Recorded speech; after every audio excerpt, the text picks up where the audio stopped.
Kisah Sang Penakluk. Jika sahabat menyukai cerita ini jangan lupa like, komen dan share. Terima kasih. Bab 85-86 Perjudian Pinggiran Liu Ming. Dong, dong, dong, suara bunga upacara yang terus-menerus bergema di langit. Setiap kali bunga upacara yang mengguncang langit ini meledak di udara, hati Feng Yang akan terguncang hebat, dan setiap kali berubah menjadi Feng Yang yang pintar, dia hampir menjadi gila. Dia merasa seolah-olah seluruh tubuh dan pikirannya telah jatuh dari langit ke lembah es. Mata Feng Yang tak bernyawa, tubuhnya gemetar, dan dia berbisik, tidak mungkin, Tru Sun Grin, bagaimana ini mungkin? Bagaimana dia bisa memotong batu giok yang sangat indah? Tuan muda, apakah Anda baik-baik saja? Ji Yu dengan tegang berdiri di samping Feng Yang, dan bertanya dengan hati-hati. Feng Yang tiba-tiba memalingkan wajahnya, dan berteriak keras pada Ji Yu, kamu sudah mati, mengapa kamu tidak bergegas untuk melihatnya? Ya, aku akan pergi sekarang, Tuan Muda. Ji Yu segera menjawab sambil berlari menuju kemah Kevin Ye.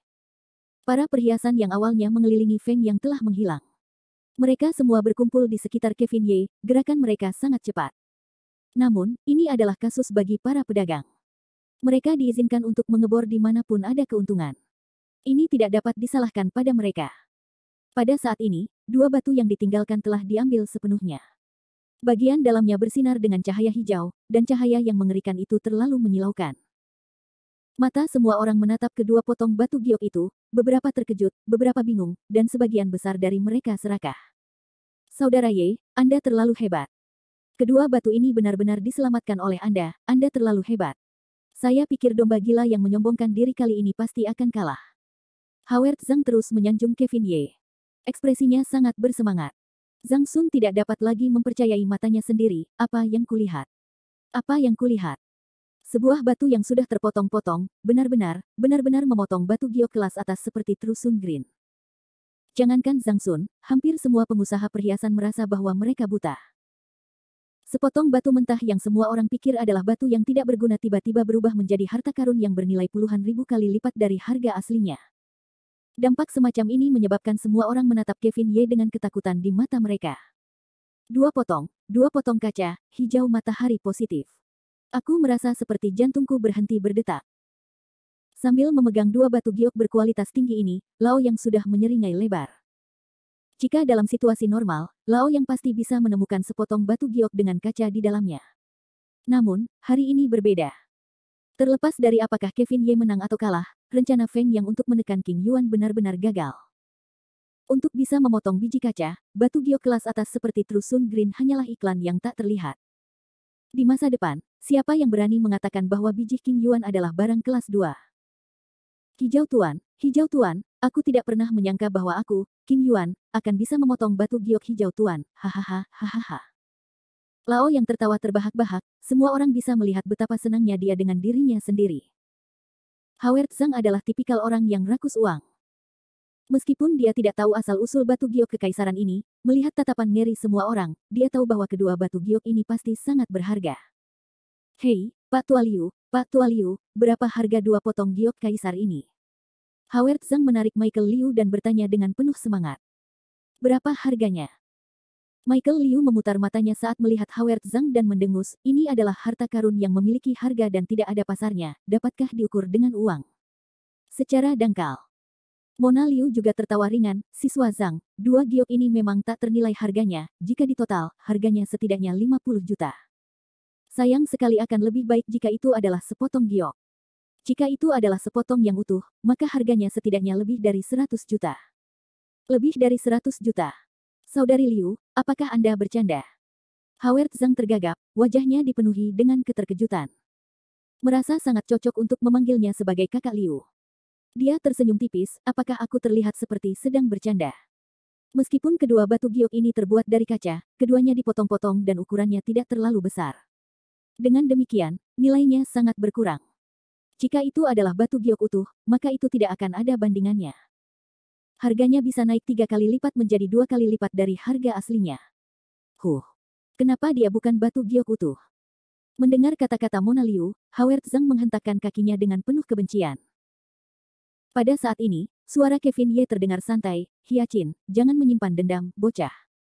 Apakah kau tahu seperti apa hati manusia saat seekor ular melahap seekor gajah? Mampu memotong daging lebih baik daripada dihancurkan, kan? 50 juta sudah merupakan rekor pertempuran yang cukup bagus. Mona Liu melirik sekilas ke arah Kevin Ye, yang sedang berbicara. Dia tiba-tiba menyadari bahwa siswa di depannya ini selalu santai dan riang seperti ini. Tidak ada kegembiraan dan tidak ada kekecewaan, bahkan seorang pria berusia 80 tahun tidak akan mampu melakukan hal seperti ini.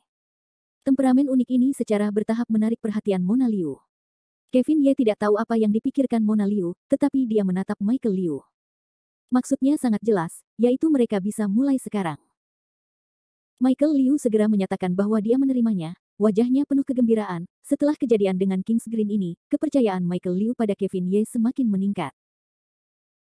Tepat ketika semua orang berbisik-bisik dan berencana untuk menawar, Michael Liu tiba-tiba melompat keluar dan berdiri di tengah kerumunan sambil bergumam, "Semuanya, kalian semua paman dan bibi, sepertinya agak membosankan bagi kita untuk melakukannya di sini. Karena mereka makan daging, mari kita cari sup untuk diminum." Penampilan Michael Liu yang berlebihan segera menarik perhatian semua orang. Tercengang, Mona Liu tidak mengerti apa yang coba dilakukan adik laki-lakinya yang aneh ini. "Hehe, Ming Sun, kata-katamu ini cukup segar. Ada apa, bocah nakal? Kamu sudah punya kebiasaan berjudi, apakah kamu ingin bermain-main denganku? Menurutku, anak ini pasti telah kehilangan total 12 juta. Bagaimana dengan taruhannya? Ming Zong, jika kau ingin bertaruh, silakan saja. Lihat teman sekelasmu, dia sudah bernilai puluhan juta. Cepatlah, nak, kau mungkin akan beruntung dengannya." Michael Liu tertawa, dan melambaikan tangannya, "Jangan menggodaku, paman. Aku tidak memiliki kemampuan untuk bertaruh dengan batu, tetapi melihat orang lain melakukannya saja sudah membuat hatiku gatal. Aku ingin tahu apakah semua paman di sini tertarik untuk mempermainkanku. Nak, kau menahan ide yang buruk lagi. Aku tidak tertipu, dasar bajingan kecil." Para pengusaha perhiasan ini bercanda satu sama lain. Michael Liu tertawa terbahak-bahak, "Kalian semua paman, kalian semua sudah keterlaluan, dengan trik kecilku di depan kalian, aku tidak akan bisa mencapai puncak. Baiklah, bagaimana kalian ingin mempermainkanku? Berhenti bicara omong kosong dan katakan apa yang ingin kalian katakan." Zhang Sun berkata dengan ketus, dia tidak ingin mendengar bahwa Michael Liu bertele-tele. "Hehe, Paman Zhang terus terang saja. Kalau begitu aku akan terus terang." Michael Liu menyapukan pandangannya ke seluruh kerumunan, lalu berkata, "Aku ingin duduk di rumah dan membuka rumah judi hari ini. Apakah kalian semua paman tertarik untuk berpartisipasi? Pertandingan judi. Bertaruh pada apa?" Semua orang saling memandang. "Bagus, kalau begitu mari kita lihat siapa yang akan memenangkan taruhan antara kakak Ye dan domba gila itu. Bagaimana?" Semua orang saling memandang. Semua orang merasa segar saat mereka saling memandang.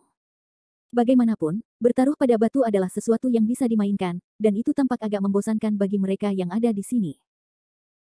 Pada akhirnya, tidak peduli apakah mereka menang atau kalah, itu semua akan menjadi urusan orang lain yang tidak ada hubungannya dengan mereka, jadi perasaan ditinggalkan di sudut ini membuat sebagian besar pengusaha perhiasan merasa sedikit tidak nyaman. "Baiklah, ini ide yang cukup bagus. Aku hanya ingin tahu apa yang ingin kamu pertaruhkan." Michael Liu melihat bahwa semua orang telah terpancing, dan segera berkata, "Tidak apa-apa, aku akan menjadi orang yang bertanggung jawab untuk bertaruh pada kakak Yeku, peluangnya adalah 1:3, bagaimana?" Semua orang saling memandang dan sekali lagi terdiam. Mereka tidak bisa berhenti menghitung dalam hati mereka. Dia berpikir dalam hati, dengan rasio ini, bocah Michael Liu dan Kevin Ye itu tidak akan bergandengan tangan dan menipu kita, kan? Biar kujelaskan padamu, kau terang-terangan membuka rumah judi di depan Bos Liu, apa kau tidak takut Bos Liu tidak akan bisa melepaskanmu? Beberapa orang mulai bercanda, tetapi sebenarnya, kata-kata mereka bukan tanpa tujuan, tetapi untuk menguji reaksi Mona Liu. Jelas bahwa Michael Liu hanyalah mikrofon di meja depan. Semua orang tahu bahwa taruhan itu pasti ide Mona Liu. Mereka benar-benar bertingkah seperti orang picik, Mona Liu bahkan tidak tahu tentang rumah judi itu. Taruhan ini sepenuhnya merupakan hasil diskusi Kevin Ye dan Michael Liu. Namun, karena seseorang telah berbicara, Mona Liu tentu saja tidak pelit dengan dukungannya terhadap saudaranya. Mona Liu tersenyum dan melangkah maju, menurutku juga apa yang dikatakan kakakku benar. Masih ada 4 batu purba, sepertinya agak membosankan bagi kita untuk duduk di sini. Bagaimana dengan ini, karena adik laki-lakiku yang bertanggung jawab, sebagai kakak perempuan, aku tentu akan datang untuk mendukungnya. Aku akan bertaruh 10 juta untuk kemenangan Kevin Ye. Ketika semua orang melihat bahwa Mona Liu telah bertaruh 10 juta untuk Kevin Ye, mereka merasa lega. Apakah Michael Liu mengatakannya atau tidak, itu tidak masalah. Selain itu, jika Michael Liu benar-benar kalah, itu bahkan tidak akan cukup untuk mengganti rugi mereka. Namun, dengan janji Mona Liu sebesar 10 juta, semua orang merasa sedikit lebih percaya diri. Michael Liu khawatir bahwa kakak perempuannya akan menghentikannya, tetapi dia tidak pernah berpikir bahwa Mona Liu tidak hanya tidak menghentikannya, dia bahkan memasang taruhan pribadi. Bos Liu memang Bos Liu, mereka menyerang jutaan kali, dan mereka memang kaya. Karena Bos Liu sangat tertarik, maka mari kita bermain dengannya. Aku akan bertaruh 1 juta untuk Feng Yang. Aku juga akan bertaruh 1 juta untuk Feng Yang. Saya bertaruh 2 juta pada Feng Yang. Melihat para pedagang perhiasan yang sedang bertaruh, senyum Michael Liu hampir mengembang saat dia berpikir dalam hati, aku telah tertipu, orang-orang ini akhirnya tertipu. Sementara Michael Liu diam-diam bersukacita, matanya berkeliaran ke arah Feng Yang mencoba membuka batu itu. Dia terkekeh dalam hatinya, hehe, udang kecil pun telah terpancing, yang hilang sekarang adalah ikan besar ini. Bab 86 inilah pemberi uang. Kevin Ye dan Feng yang sedang berjudi selama seabad, dan Michael Liu, si penjudi kecil, juga tidak mau sendirian. Meskipun topik taruhannya sama dengan Kevin Ye, itu tidak tampak seperti perkelahian kecil di kafetaria. Lagi pula, mereka yang menyaksikan pertempuran di tempat perjudian batu King Yuan adalah tokoh terpenting di dunia Lin Hai dan Giok. Selain itu, dengan Mona Liu, 10 juta manik giok di depan mereka, para pengusaha perhiasan mengikuti dan memasang taruhan mereka juga. Dengan kurang dari 1 juta, akan memalukan baginya untuk mengangkat kepalanya di depan rekan-rekannya. Jadi, dengan sangat cepat, pihak Michael Liu menjadi bersemangat, semua orang mengelilingi Michael Liu dan memasang taruhan mereka, sementara Michael Liu dengan terampil mengeluarkan buku dan catatannya. Di sekolah, Michael Liu juga sering melakukan ini, jadi sangat mudah baginya untuk mengurusnya. Tidak lama kemudian, taruhan untuk para pengusaha perhiasan berakhir. Michael Liu menghitung jumlahnya menggunakan buku rekeningnya dan melihat bahwa mereka semua telah memasang taruhan. Jumlah totalnya lebih dari 18 juta, tetapi tentu saja, taruhan Mona Liu tidak dihitung. Liu tua, bagaimana? Kevin Ye menyipitkan matanya dan bertanya pada Michael Liu.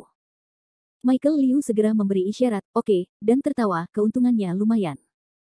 Total ada 13 orang yang berpartisipasi dalam rumah judi, dan uang judi mereka adalah 18 juta. Di antara mereka, 15 juta bertaruh pada kemenangan Feng Yang. 15 juta. Kevin Ye mencibir, dan mulai merencanakan dalam benaknya.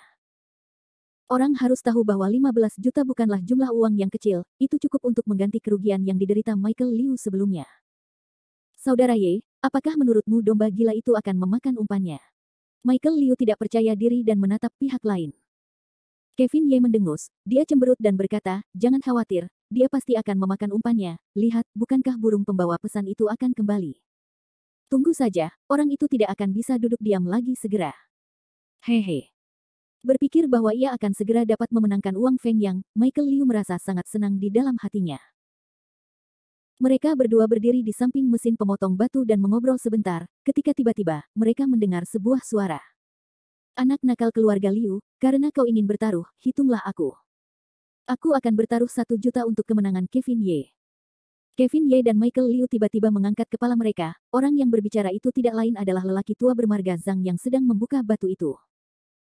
Michael Liu terkejut, dan berkata, Tetua Zhang, apa, kau juga ingin bertaruh? Orang tua bermarga Zhang itu berkata dengan ekspresi tidak senang, apa, dasar bocah nakal, kau tidak menerima lelaki tua ini sebagai rumah judimu, atau kau takut lelaki tua ini tidak akan mampu membuat rumah judi ini? Michael Liu langsung tertawa, dan ikut tersenyum bersamanya, tentu saja tidak, jika kau ingin berpartisipasi, itu yang kuinginkan. Lebih seperti itu. Di pihak Kevin Ye, Michael Liu sibuk membuka rumah judi, sementara Feng yang dipenuhi dengan kebencian. Ji Yu berdiri di depan Feng yang dengan wajah pucat, bahkan tidak berani bersuara, ia hanya bisa menatap tuan mudanya. Mata Feng yang seperti kilat, ekspresinya menyeramkan saat ia berkata dengan dingin, Ji Yu, apa yang sebenarnya terjadi? Apakah bocah itu benar-benar memotong sepotong batu giok kekaisaran? Ji Yu gemetar, dan menganggukkan kepalanya tanpa daya, ya, tuan muda, aku hanya pergi untuk melihatnya, itu memang batu giok kekaisaran. Feng yang sangat marah, dia mengangkat kakinya dan menendang mesin pemotong batu, menyebabkan mesin pemotong batu berdenting. Beraninya kau, beraninya kau. Tolong tenangkan amarahmu Tuan Muda, tolong tenangkan amarahmu Tuan Muda. Tendangan Feng yang tidak berhasil menghancurkan mesin pemotong batu, tetapi malah menyebabkan kakinya sendiri sakit. Dia sangat marah sehingga Feng yang berteriak, "Sampah, kalian semua adalah sekelompok sampah." Feng yang mengamuk, membuat Ji Yu dan orang-orang di bawah komandonya begitu takut sehingga mereka tidak berani berbicara. Tetapi dengan sangat cepat, di bawah napasnya yang berat, Feng yang menampakkan ekspresi yang sangat menyeramkan, dan menggertakkan giginya, memangnya kenapa kalau itu giok kaisar, dia sudah memotongnya menjadi beberapa bagian. Saat ini, hanya tersisa 3 bagian. 3 lawan 4, selama dia tidak bisa memotong daging nanti, dia akan kalah bahkan jika ada hijau kaisar. Ji Yu berhenti sejenak, dan berkata dengan gugup, "Tuan Muda, saya khawatir situasinya mungkin tidak seperti ini. Potongan hijau kaisar ini adalah potongan yang baru saja runtuh. Saat ini, kita masih berhadapan 4 lawan 4, dan situasi kita sangat tidak menguntungkan." Apa? Bukankah mereka memecahkan potongan pertama? Mengapa tiba-tiba ada giok kaisar? Feng yang sudah menjadi gila, matanya berubah merah karena niat membunuh, di mana Zhang Meng, kemana Zhang Meng pergi? Bukankah dia memberitahuku bahwa sebidang tanah itu sudah rusak, benda terkutuk itu benar-benar berani menipuku, aku tidak akan memaafkannya. Tuan Muda, Ji Yu segera meraih Feng Yang, dia benar-benar takut Feng Yang akan membunuhnya karena marah. Tuan Muda, ini tidak sepenuhnya salah Zhang Meng. Awalnya, batu mereka memang pecah saat Zhang Laogui melemparkannya ke tanah setelah memotongnya menjadi 2. Namun, tapi apa? Bicaralah. Tapi Kevin Ye itu masih menolak untuk menyerah, dan memotong 2 potong batu sampah itu lagi. Siapa yang mengira bahwa 2 potong hijau kaisar dengan ukuran yang berbeda akan muncul dari 2 potong batu itu? Siapa yang bisa menduga itu? Jangankan Feng Yang, bahkan Ji Yu yang secara pribadi menyaksikan pemandangan ini tidak dapat mempercayai bahwa hal aneh seperti itu benar-benar ada di dunia ini. Batu mentah yang telah dinyatakan tidak berguna itu sebenarnya masih dapat memotong batu giok.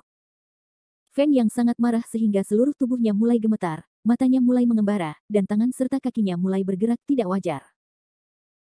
Melihat penampilan Feng Yang, Ji Yu segera berbicara lagi, tapi untungnya, hijau kaisar bukanlah sepotong batu giok yang utuh, itu secara alami terbelah menjadi 2. Kalau tidak, nilai ini akan sulit diperkirakan. Mendengar Ji Yu berkata demikian, emosi Feng yang sedikit stabil, dan pikirannya pun cepat berubah. Tuan Ji, kira-kira berapa nilai 2 potong batu giok kaisar itu? Seberapa jauh kita darinya? 2 potong batu giok kaisar itu tidak buruk penampilannya, tetapi tidak terlalu besar. Kalau dijumlahkan, mungkin sekitar 50 juta. Sekarang, kita punya batu giok apple ice spesies, yang diperkirakan bernilai 18 juta, selisihnya sekitar 32 juta. Feng yang menyipitkan matanya, lalu tiba-tiba mencibir, 32 juta, lumayan. Setelah berkata demikian, Feng yang mendongak ke arah Ji Yu, "Tuan Ji, kami akan mengandalkan Anda untuk menyelesaikan tugas di depan. Apakah Anda memiliki keyakinan untuk melampaui celah ini dalam 4 potong berikutnya?" Ji Yu terkejut sejenak, dan dengan cepat menjawab, "Jangan khawatir Tuan Muda, dia hanya beruntung.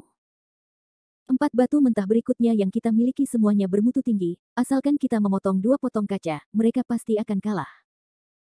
Baiklah, pergi dan persiapkan dirimu. Kita tidak boleh kalah dalam taruhan ini." Feng yang mendengus, tetapi sebenarnya, dia juga tidak yakin dalam hatinya. Ji Yu mengangguk, merasa seperti Alexander, tetapi saat dia hendak berbalik, dia tiba-tiba memikirkan sesuatu, dan melanjutkan, "Oh, benar, Tuan Muda, bocah keluarga Liu itu sudah membuka taruhan di sana, bertaruh pada kemenangan atau kekalahan kita." Feng yang mencubit dahinya ketika dia tiba-tiba berseru, "Oh, taruhan macam apa yang mereka mainkan?" Taruhannya sangat sederhana. Michael Liu akan menjadi bos, dan Kevin Ye akan menjadi pemenangnya, dengan peluang 1:3. Rasio pertaruhan ini membuat Feng yang langsung bersemangat. Menghilangnya Michael Liu sama saja dengan mencari kematian. Tapi Tuan Muda ini penasaran dari mana Michael Liu mendapatkan semua buku judi ini. 1 lawan 3, haha, aku khawatir para pengusaha perhiasan itu akan melahapnya sampai tidak ada tulangnya yang tersisa. Ji Yu menundukkan kepalanya. Michael Liu tentu saja tidak punya uang sebanyak itu, tapi Mona Liu itu tampaknya sangat percaya diri pada Kevin Ye. Apa? Feng yang langsung berdiri, wajahnya berubah dan ekspresinya berubah drastis, dia sebenarnya tidak bertaruh aku menang, bertaruh bocah nakal itu menang. Bagus, karena keluarga Liu mu sangat kaya, maka Tuan Muda ini akan mengambil kembali sebagian kentunganmu terlebih dahulu. Setelah mengatakan itu, Feng Yang tanpa basa-basi melambaikan tangannya dan mengeluarkan sepotong kartu emas dari tubuhnya. Jiyu, pergilah, ada 10 juta di sini, bertaruhlah tuan muda ini akan menang. Tuan muda, kau. Tolong jangan terlalu memikirkannya. Kita sudah memberikan 220 juta, ini. Ketika Feng Yang mendengar bahwa Mona Liu benar-benar bertaruh pada Kevin Ye, dia langsung menjadi gelisah. Bagaimana dia bisa mengendalikan orang itu, apa? Tuan Ji tidak memiliki kepercayaan diri pada kekuatannya sendiri, dan masih tidak percaya diri pada biji keluarga Feng kita. Ji Yu begitu takut hingga dia berkeringat dingin, dan dengan cepat melambaikan tangannya, berkata, saya tidak berani, Tuan muda, saya jelas tidak memiliki niat itu. Karena Tuan Ji percaya diri, lalu apakah ada perbedaan antara 220 juta dan 230 juta? Ji Yu tidak punya pilihan selain menerima kartu emas di tangan Feng Yang, dan berbalik ke arah perkemahan Kevin Ye. Kevin Ye juga menunggu kedatangan Feng Yang. Dia dan Michael Liu telah menggali lubang agar Feng Yang bisa melompat ke dalamnya. Namun, lubang ini ditakdirkan untuk menenggelamkan beberapa ikan kecil dan udang di sepanjang jalan. Pada saat itu, rumah judi bukan lagi pertempuran antara Kevin Ye dan dua lainnya, banyak pedagang perhiasan sudah terlibat dan punya pendapat sendiri. Hei, Li Tua, siapa yang akan menang jika kau bertaruh? Tentu saja Feng Yang. Aku lebih percaya pada rahasia keluarga Feng. Aku juga percaya pada Feng Yang. Lagi pula, orang yang bernama Kevin Ye tidak akan selalu seberuntung itu. Saat ini, perbedaan antara keduanya hanya sekitar 30 juta, dan ada juga 4 keping biji di belakang mereka. Dibandingkan dengan kekuatannya secara keseluruhan, 4 keping akan memberinya 30 juta, dan Feng Yang akan menang sedikit. Ya, analisis Direktur Yuan benar. Tepat ketika orang-orang ini berdiskusi di antara mereka sendiri, Ji Yu, si tua yang ahli, berjalan keluar dari kerumunan dengan ekspresi sombong dan manja yang sama seperti sebelumnya. Minggir, minggir. Ji Yu. Apa yang dia lakukan? Apakah dia juga ingin berpartisipasi dalam taruhan di luar? Kurasa itu mungkin. Hehe, bajingan kecil itu baru saja mengeluarkan 200 juta 20 juta. Apakah dia masih punya uang? Kevin Ye dan Michael Liu saling memandang. Mereka berdua telah lama memperhatikan keributan di sisi lain. Pada saat ini, Michael Liu sangat gembira. Kevin Ye menatap Ji Yu, dan tertawa meremehkan, Liu tua, apa yang kukatakan? Ini uangnya.